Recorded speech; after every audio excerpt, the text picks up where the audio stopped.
Chairman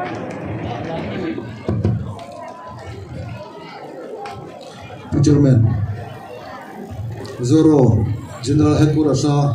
kan fuai tu te tin voina helai huna lo pung kho zo khothar mi puite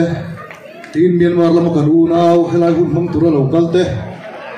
nam thin lum pu zong zong te voina hian MNF General Headquarters mingin sibai ka bu ka chu ei voin hun mang tur hian kan hau tu te em ngai poi mo wangin ni zan lam khan ai zo la train garam plan chawa Headquarters sa kan secretary pulang bon sana sai lo nen karon kalba ka champhai nod le south block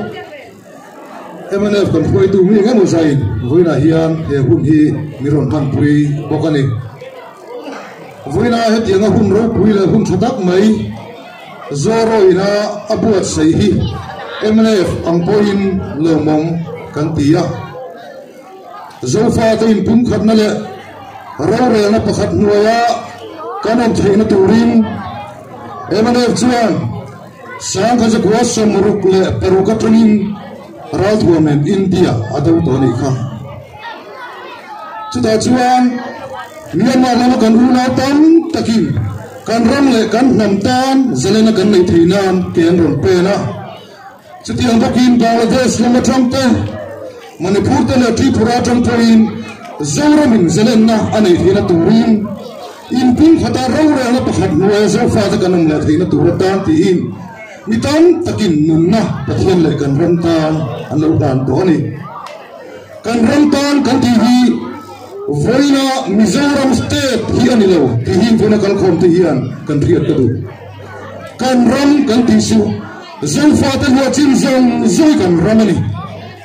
chiwangin he kan ram le kan nam min ti si thai tu tu le kan in hu na na soi che ta soi ni na on thela tu thi chu MNF party hian ato thlengin ato zel do na ni ti kha voina hian ka sei duwa tin MNF ro re na sam kan hu tu te poi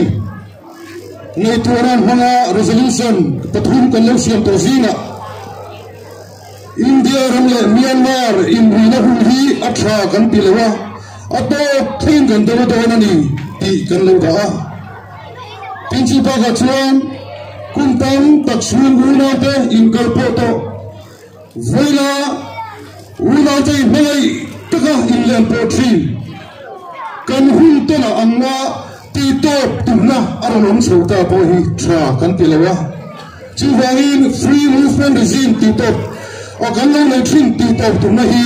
ato thagin MNF party chung kan do na li kan ti sarkar ma salama ro re na kan chan lain Myanmar te Manipur te le Bangladesh cham te point har sanatam takto kanuna te na zain Mizoram adon bela sarkar te noi pote kan han le mi priang point kan lo kuang ko ni tin central sarkarin kanuna ron ra thante athan palo chin sia antumpo kan dulawa tu ha hian central sarkar chuan tu thi chu ron tuai thalain Myanmar chana kanuna zaram chugara khanta chin sia ron siam tharla tuma hemi chin cha to hian Mizoram sarkar pe bhela hian kan nem duwa sarkar ma sai huasen takala ton khan dei velam turin vela hian kan nem bukali tila to per ato beratana kan sei du chu democracy ram chen kan India sarkar hian democracy ram foi tu te anni amin aram ni puite du dan le ngen ngi ma po mo tura kan ngai ni chutia ni lo ni chuan he kan ram le kan nam hu hin tu le kan ni na le kan in tum khana ti he tur hian ram ni puite hi ni ro takin ku pakhatin huaran kan turin voina ga soma